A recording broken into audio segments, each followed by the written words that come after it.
Shares for beginners.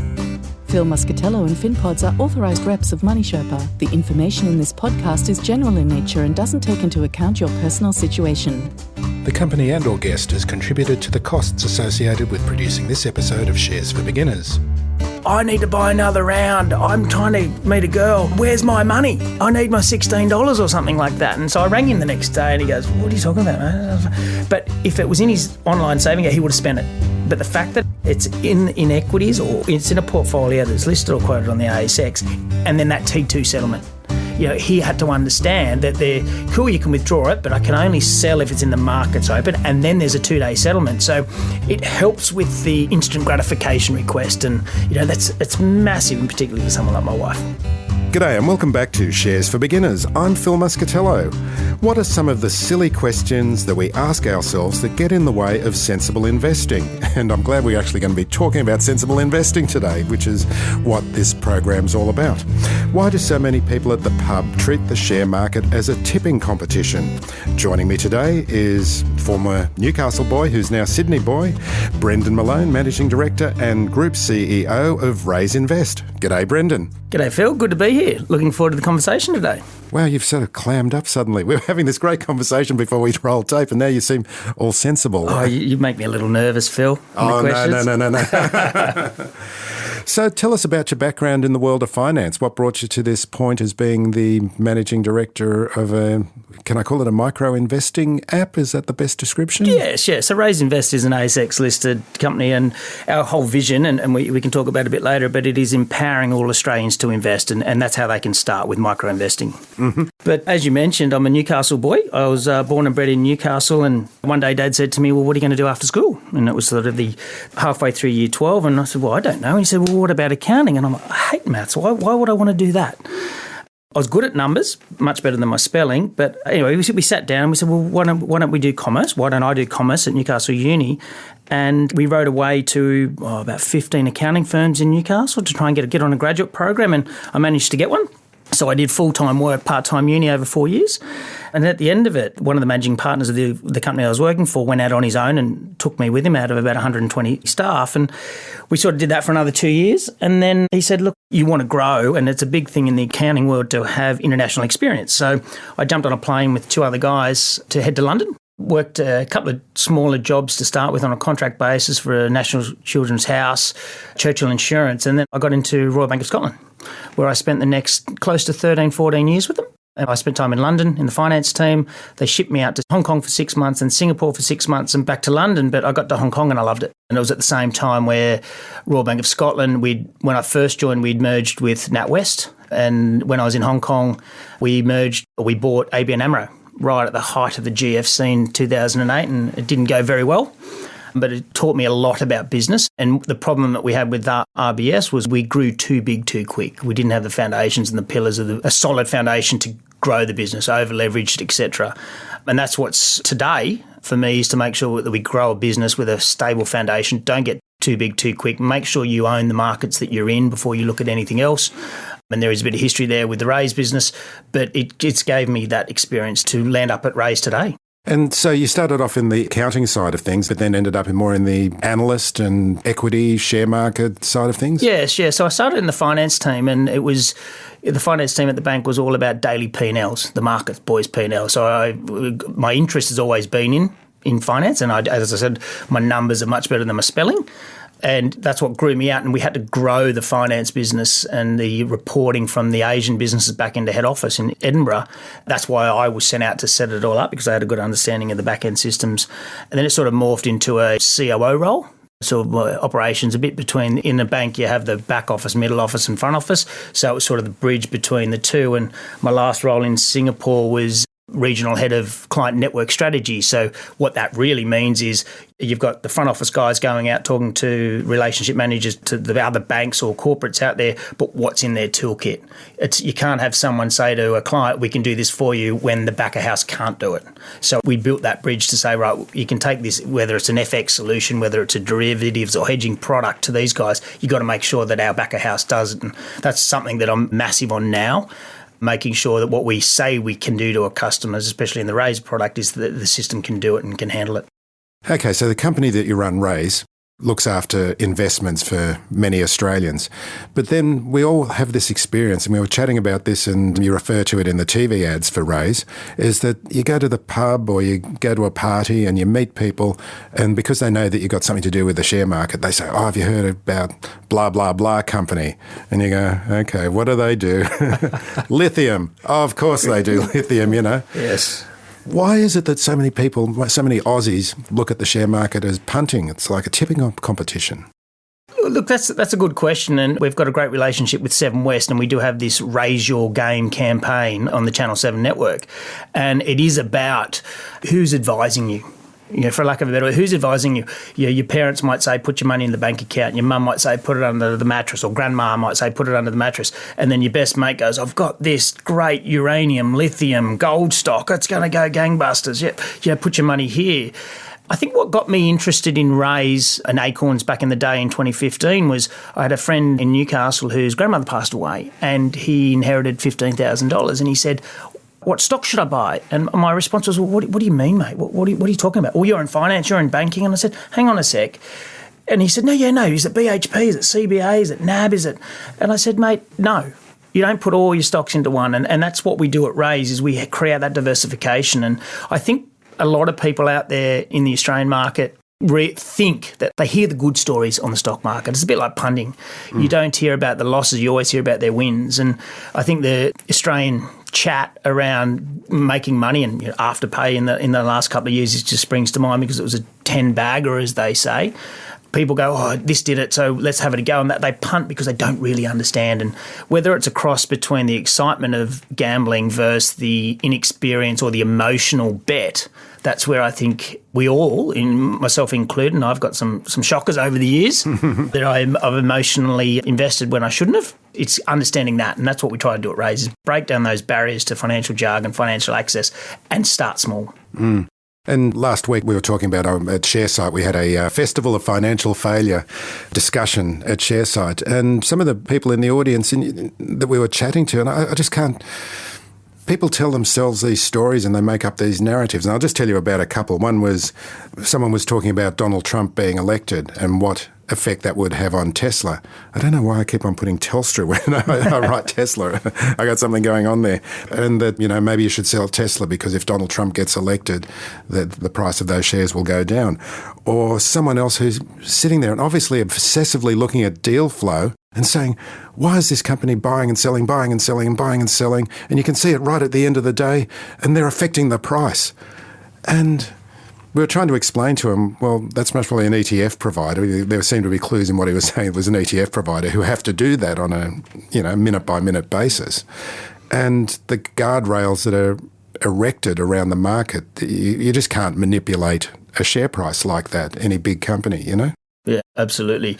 I think it does entertain me when I see the Teslas and the Trumps and a few other examples out there, the long bow that people can go, well, if this happens and this happens, and nobody knows what's going to happen. And a lot of people have lost a lot of money, and yes, a lot of people have made a lot of money on betting like that and what's going to happen in the market.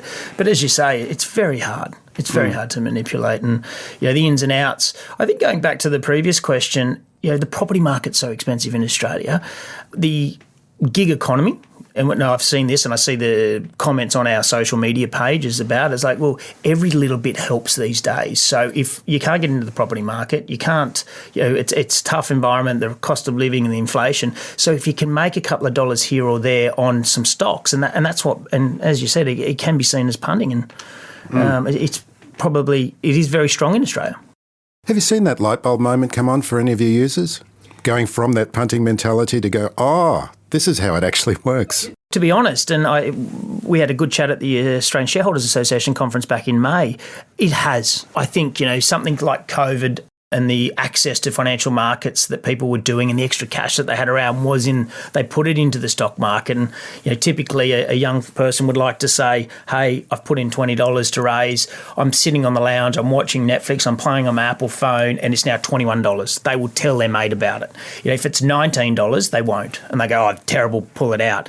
The education process what we're trying to do with financial literacy and inclusion is to get that light bulb moment to say, well, hang on a sec, I was buying these eggs at $10, now they're $5, I will continue to put in that same $10 that I was doing when it was higher because I'm going to get more eggs. So when the price goes up, they can see that. And I think what we've seen, and we mentioned some of the numbers at the ASA conference, 50% increase in deposits from from March 23 to March 24 in the month. People, that light bulb moment is starting to come. What I would like to do is to get that light bulb moment a lot younger and a lot earlier in someone's financial wealth creation journey. Yeah, right from when they start working. Because imagine if you're getting your first job when you're 18, 19 years old or even younger, and just being able to let that compound, because that compounding effect doesn't really show up until like 20 or 30 years down the track, really, doesn't it? No, don't. Yeah. And that's the light bulb moment. Oh, I should have done this. And one of the famous quotes, that it's a Buffett or a Munger, is the best start to investing was yesterday.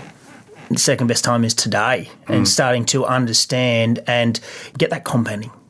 It makes a hell of a difference. So financial failures, we were just having a little chat before we rolled the tape again about our financial failures, and you were talking about investing in fintechs because you like the story. Is that where you wanted to go with this? It's not necessarily fintechs, and I'm laughing and smiling to myself because my first ever, and people may have heard this before, my first ever stock I bought was when I was about 18 or 19, and it was Foster's. Okay. Because I enjoyed a beer. I like beer. I was old enough to drink. I thought, I have Foster's. Well, I want to invest in something that I'm buying. And I think so that's that Peter Lynch approach, isn't it? Invest in what you know. Exactly. And that's a massive lesson that I've learned. Drinking away to wealth. Yeah. It's the whole exercise. I like it. From memory, it was $3.35 or something, and I had to sell out because I needed my $1,000 or $800 back. It was about $1.37 or something like that. It was, what I learned about that, and my dad let me go. He knew what was going to happen, but he let me get a lesson learnt to me back then it was a lot of money. It is, you don't use your heart all the time. You've got to use some of your head to invest in. And as you say, you invest in what you know. I think the education journey that I've seen customers on over the last 8 years is, especially around, take crypto, for example. When it first came out, everyone's like, Bitcoin. And they say to me, oh, you must be in it. I said, no, because I don't know it. I had to force myself to understand it before I ever did anything. And that's why we brought out the Sapphire portfolio in RAIZ, to give people that hands-on experience of 5% of your portfolio into Bitcoin, but with guardrails on. No hot, cold wallet, no 16-digit password where if you lose that, you lose everything. This does it in a controlled environment to give experience. But I was, for lack of a better word, a late adopter into the crypto, and it's still not number one in my priorities of listing because, again, all the other cryptos out there apart from Bitcoin is I don't know about them. So I won't invest in something that I don't know. We were chatting, though, about seeing some of these smaller fintech companies, and because we do work in the fintech space and that we do meet so many of these people, and I was talking to you about the example of a particular company that sounded a great idea. Yep. A lot of mates of mine know the guy who's the CEO of this, and they say this is a really good company and it sounds like a great story, but then nothing happens with the share price. It's those sort of situations that I have been in over the last 8 to 10 years in this market, because it is amazing what great stories are out there. They're fantastic stories, and what people are doing. The innovation. Empowering investors. Oh, it's huge. And, I do attend a lot of the fintech startup functions, etc., to see what is going on out there in the world. And I'm blown away at every session I go to, because there is such good things. Oh, that sounds like a really good idea. I can see that working. And we invest and we put money in. But it is a longer hold than expected. Even with RAIZ, it's a longer hold than we all expected. It's challenging. And there's that, I'm not sure if you were at the conference when that slide was shown. It was someone from an ETF provider who showed this slide that over 100 years' worth of research on the Australian share market, only 7% of companies have outperformed the index. Yep. And look, it's hard to pick individual stocks. It is. And on the education journey that we've given RAIZ customers, it has been funny because they think they can time the market. We've educated them to a certain extent. They will close their RAIZ account or bring it back to zero and go and do it by themselves. And we typically see them come back and go, actually, It's not as easy as that. I don't have the time to watch and stock pick, can you reopen my RAIZ account for us? And history. It's like back in my accounting days, the number one rule when you're sort of doing year-end financials or audit work for guys is you pick up last year's work papers. You see the history. You understand the history before you jump in and push forward. And it's exactly what's happening in the market. And when you talk about those, 7% of companies, it's huge, And it speaks to the core satellite idea, because I've realised that a lot of people that listen to this podcast, they do want to have long-term investments via ETFs and investing applications, but then they still want to try and pick those winners. Absolutely. And there are ways of doing it safely as well. Yeah. But relatively safely. Yeah, I don't want to. You've got to be prepared to learn and do a lot of work. Do your time. There's no quick win. Everybody would love a quick win, and history tells us you got to work hard. You got to understand it. You got to ask questions. Then you can jump in. But I absolutely love the satellite sort of structure and we see a lot of customers and a lot of people out there say, hey, the wealthy get wealthier because they have access to these better deals and the better opportunities. Yeah, but again, a lot of them make money, but a lot more of them have lost money, and you only hear about the good ones. And if we can democratise and bring that level, that education and access to those sort of markets for everybody, it'll be great. You're from an accounting background, so you are very focused on P&Ls and balance sheets, aren't you? Yes. What are the kind of things that you look for in a good company? You've been speaking to my wife, haven't you? The spreadsheets that I give her every day. You're not one of those. Oh, yes. The revenue's revenue. And that will come, and again, you won't get revenue overnight in a startup, but your cost base is the important thing. A startup may raise some money, but you can't keep going back cap in hand asking for more money. It's not a good sign. It shows that you can't control it. And, with my ABN AMRO RBS, shrinking a business to greatness because there were so many costs that we could take out of the business. And I'm very focused on our business to make sure that cost is stabilised and the revenues will flow. So when I look at anything, I go straight to the P&L and straight to say, what are the expenses? Can anything be taken out? Can it be tightened up? But then there's a certain point where they're running on a shoestring, because there is a certain line that you have to spend money to make money. And an example of that is, say, something like marketing. It's like, just because you double your marketing cost doesn't mean you'll double your customers. It does not work like that. And a lot of people have done it. A lot of people have tried it. Some industries might, but again, they're more of a thematic theme, i.e. it'll run for a 6-month period. It won't run for a 6-year period of doubling your customers. So you've got to be conscious and watch that, because you're never going to be, we at RAIZ believe it's never a cost of acquisition at any cost, because it's not mathematically possible. And so many companies now do rely on marketing because they're SaaS kind of companies. Everything's done online and via apps and everything. And the major cost is trying to acquire new customers to build up that revenue, isn't it? Yes. Yeah. And like you say, it's a really fine line, isn't it, that you've got to... Yeah, you've got to watch it. And then, we're spending a lot of time and effort now at RAIZ for the re-engagement exercise. It's very good, very well to say for any fintech startup or any company to say, I want new,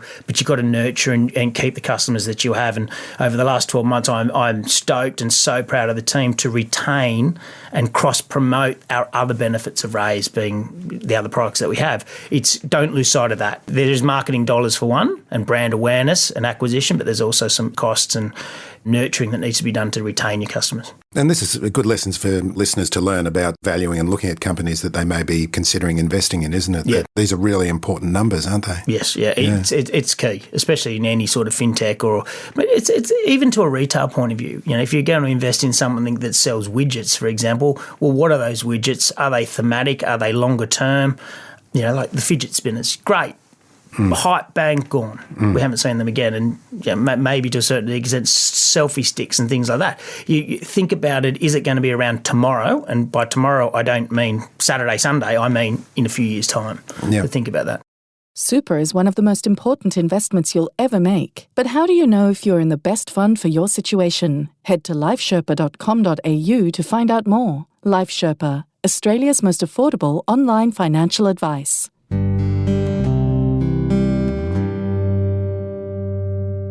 Tell us about the history of RAIZ and why it was established, when it was established. And it used to be Acorns, and it was George Lucas's company, was it? Yeah. So George and I came out, it was 2015, a joint venture with Acorns out of Newport Beach, California. a 50-50 joint venture that came out here in March 2015, worked hard on the back end, changing the nickels and dimes to dollars and cents and getting it to the Australian market in February 16, which was great. We started off with 5 core portfolios, all made up of, or constructed with 7 ETFs quoted here on the ASX. And it went very well to go start with. And then in January of 18, we sort of parted with the US, brought their shareholding from just under 50% down to about 10%. And we changed the name in April 18 to RAIZ, and we listed on the ASX in June 2018. And at the same time, we were expanding into Southeast Asian businesses. So we had operations in Indonesia and Malaysia. And, unfortunately, over the last 12, 18 months, we've reviewed the strategy and the cost burn, and go back to the previous conversations around cost base, we decided to divest from those businesses. So we're solely focused now on the Australian business. But if I look back from a couple of years ago, we had 5 or 6 portfolios. We now offer 9 portfolios. We have a superannuation product that my super guarantee gets paid into, or I can make voluntary contributions. So it's a superannuation fund. Then we have our RAIZ Rewards program, which is the cashback. So again, in this sort of environment of cost of living and every cent and dollar counts, it's working quite well from an engagement and re-engagement exercise. And then we have something like RAIZ Kids, and we've got over 40,000 accounts now set up for the little ones. It goes back to the whole premise of why did I get involved? And, I said that at the same time, I had the guy mate in Newcastle saying, where should I invest in? What RAIZ does is breaks down the barriers to investing, and you're fully investors for as little as $5. We started the business with 2 mindsets. The first one was that small amounts add up, and we've seen that. So consistently, $1 here, $1 there, will all add up. Small amounts add up, and we have over $1.4 billion of funds under management now. So that's proof that it does add up. And the second one was that the customers need an exercise, a way to automate. And, we see a lot, and we spoke about it at the conference, was that we all do, no matter what it is, whether it's investing, whether it's news feeds, or using technology to make our lives easier. And we've seen that a lot of customers, the idea was around customers will lean on technology to automate their savings, whether it's $1 a day, $1 a week, $1 a month. If I ask you for $50, Phil, you'll say, hey, hell no. If I ask you for $1.50... A pineapple. But if I ask you for $1 50 times, I have a better chance of getting that out of you than a $50 pineapple. So it's breaking down those barriers and making it easy and accessible for everybody. And the overarching benefit of RAIZ is the financial education that they get. And people, what do you mean? What tools do you have? It's in the palm of your hands, and you're trying it. How do you learn to kick a soccer ball? You don't learn by reading a book. You get out there and you kick it. You practice it. It's in the palm of your hand. Yeah, there's guardrails and a safe environment to do it and learn. And if you don't like it, you withdraw and you close the app. But you got to give it a go. You got to use it and have hands-on experience. And that's what's been really powerful over the last 8 years. And you haven't mentioned the roundups either. No, well, so with RAIZ, it's a save and invest app. So on the save side, we have 6 ways to save, and that's, as I said, reoccurring, so automated, daily, weekly, monthly. We have the RAIZ Rewards cashback program, so that comes in. There's partners that you can purchase products through, and they'll give you some deals. There's over 1,300 merchants now on the app, and I like my swimming, so I can go into, say, Speedo in the app, go and buy a pair of Speedos, and they'll give me cash back on that. So it creates the loyalty. And we released an announcement last week to say that we've gone live now with automated rewards. So going back to your question about roundups, so roundups, we pioneered the concept of roundups because small amounts over time add up. So what that means is you link your debit card or your credit card to RAIZ. We see the transactions, like buy coffee across the road at the coffee shop for $4.50. We see that, we round that to $5. We take that 50 cents and put it into the market for you. Because we've got those transactional details for that functionality, we've now got the capability, and we're live with about 15 merchants at the moment testing it.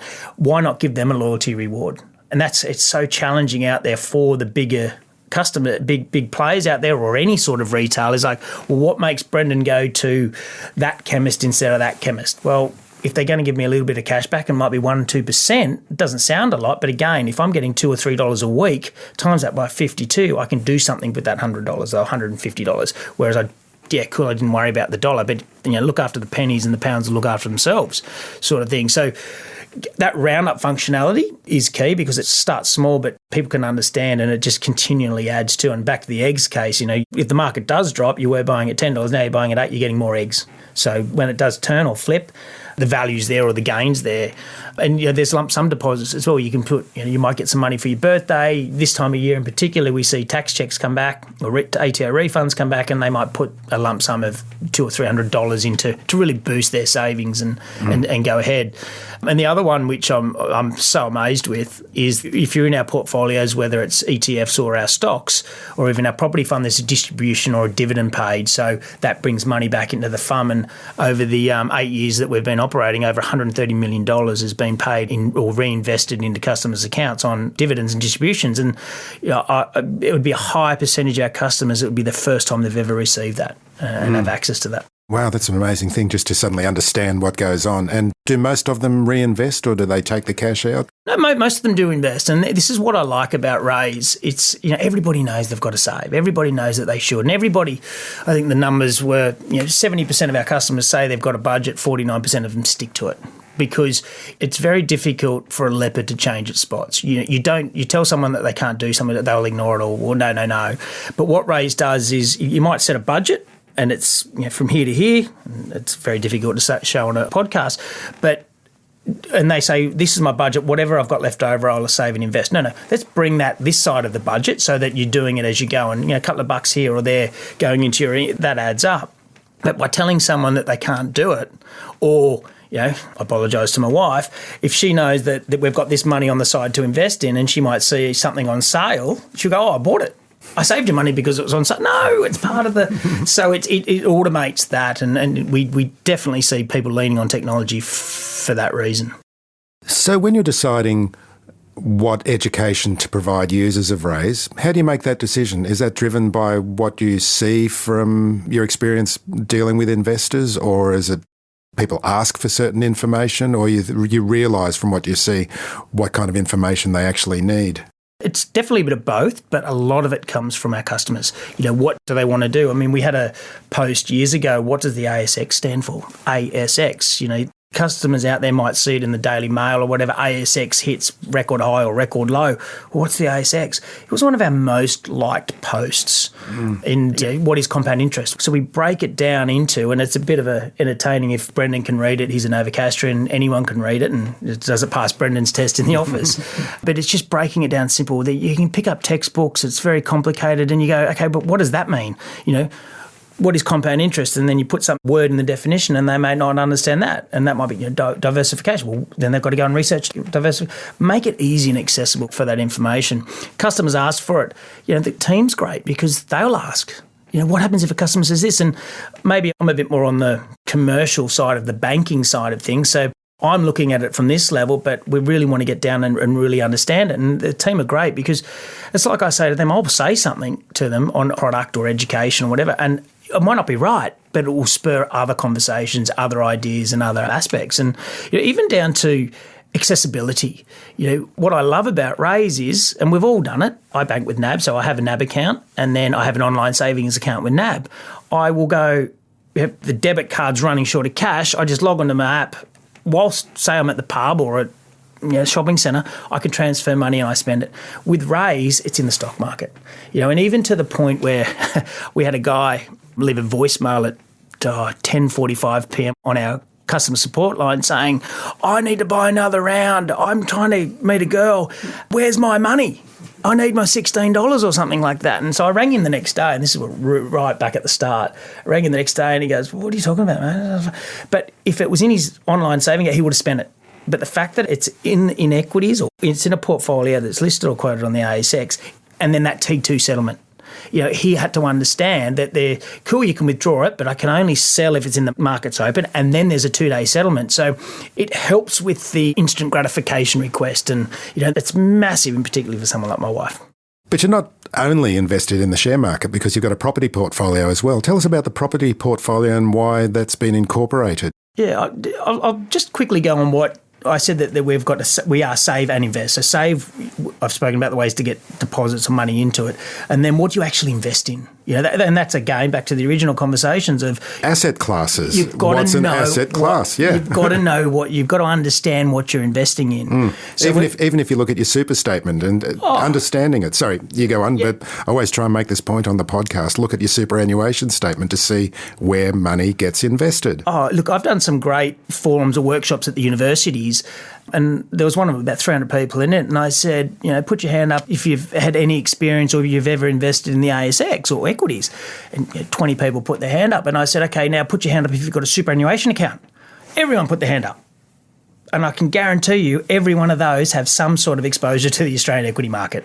And that was the education, because people didn't and they don't learn. And so the underlying portfolios that we have, you've got conservative to aggressive, which is 7 ETFs all quoted here on the ASX. And it's a different weighting between the conservative aggressives that creates that sort of risk curve. The same that superannuation funds do with their conservative balance, or growth aggressive. and all that sort of stuff. And then we have an emerald portfolio, which it was an amazing development because our customers asked us, said, I want to invest in what I believe in. Can you provide a socially responsible? So we created this emerald that's got 4 ETFs quoted on the ASX, and it's a socially responsibly themed portfolio. And again, the Sapphire portfolio, we took the moderately aggressive portfolio, skimmed everything back a bit so that we can have a 5% allocation to Bitcoin so people could understand in a controlled environment and have exposure to Bitcoin. And then about 3 years ago, we acquired a business called Superestate, which was Australia's only residential property fund that people could invest their super into. And, the property market's a big thing in Australia. Everybody's got the Australian dream is to own a home.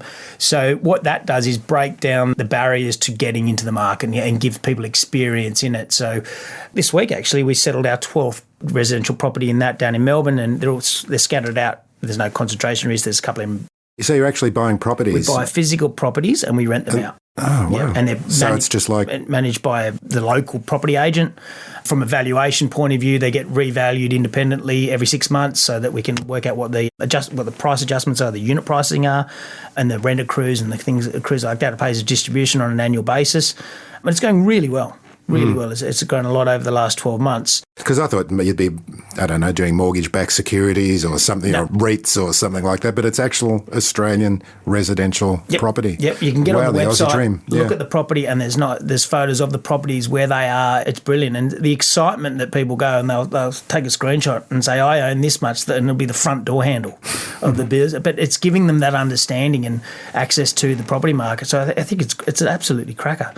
So that's our number 8 portfolio, so 30% of your assets go into the property portfolio. And then on the 1st of August last year, we created what we call RAIZ Plus.